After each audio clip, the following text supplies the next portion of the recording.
Hey guys, welcome to part 3 of things that I wish I knew before I started nursing. This is a series where we discuss things that aren't spoken about that much in nursing school to help you feel more prepared for your first year. A lot of it is wisdom based or based off of my own experience. The advice that I would be giving myself and the advice that I would be giving you if you were my student. In part 2, we went a little bit deeper into conversation about some of the unexpected perks and challenges in the career that you wouldn't necessarily know unless you had been in the profession for a little while. It's going to be a similar vibe today. I'm going to be going into how nursing has bled into almost every area of my life in mostly good ways. I will put a link to previous episodes for you down below. By the way, I'm not sure what happened to the quality on part 2's video. I didn't realize how bad it was until I'd already filmed it. Looks like something that was filmed 20 years ago, but it's still valuable. There's a lot of valuable information in there, so please be forgiving of that. Okie dokie, let's get straight into it. Perk 1 for today is the positive social connections and work environment of nursing.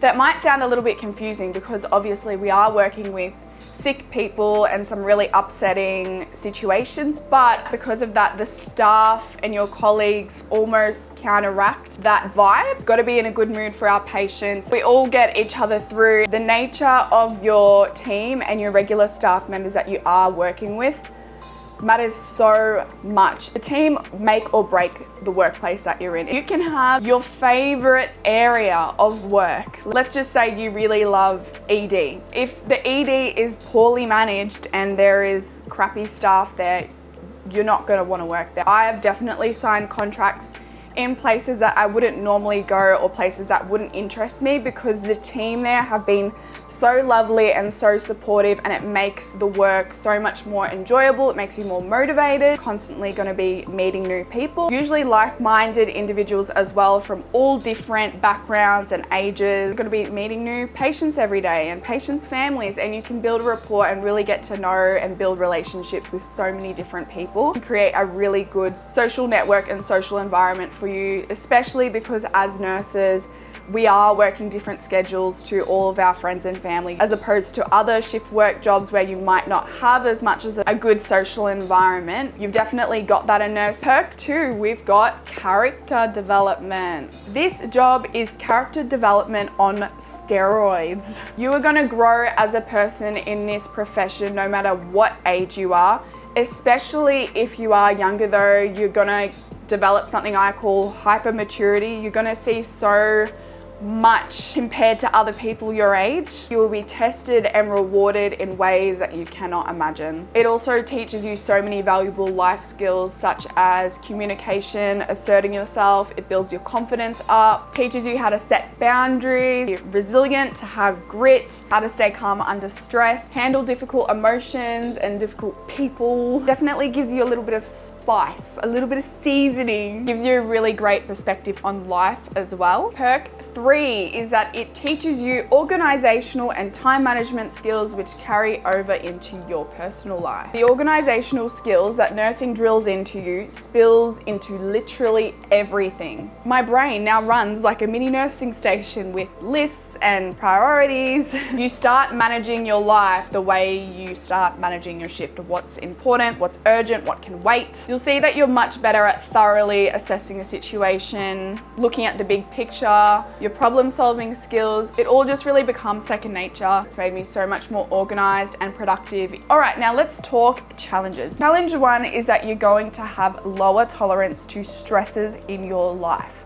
Now, this can be seen as a positive or a negative, but I think overall it's a positive. In your graduate year, not only do you need more physical energy, but you need more mental energy as well. So it doesn't leave much room for situations in your life that are causing you or costing you a lot of mental energy. I had a few things going on that I didn't realize were stressing me out as much as they were. At the end of the day, I had to make the decision between my graduate year or keeping these situations how they were in my life. Plan now if you've got any situations going on in your life that you think could potentially affect your stress levels during your graduate year. year because you are not going to have the same tolerance as you do now. Figure out what they are and then either fix them or remove yourself from them now. If you've got a lot of stress going on in your personal life, it definitely will bleed into your work life, and especially in this job, it's important that you're on your A game. It's important that you're well slept. Stress levels also affect how much information we can consolidate and our physical energy levels as well. You're not going to make as much progress or learn as much as you like. Your graduate year is a great opportunity to actually learn as much and build as much skills as you can while you've got the support. So don't mess it up. Don't just treat it like another job. Otherwise, it could impact your graduate year that you've worked very, very hard for. All right, challenge 2 is health anxiety or not being able to switch off. Knowledge is power, but it can also make you hyper aware. In nursing, you start to build this hypervigilance or hyper awareness of any small sign that could indicate deterioration. After not very long, every rash, ache, symptom can send your mind into overdrive. It can also make you very protective of your family and friends, as we spoke about in part 2. As your health literacy improves, you tend to be very aware of what your loved ones are doing and their lifestyle choices. Because we see the end result, we don't want that for anyone in our lives. It's hard sometimes to switch off from being a nurse. You can take the nursing out of the girl, but you can't take the nursing. Wait, what?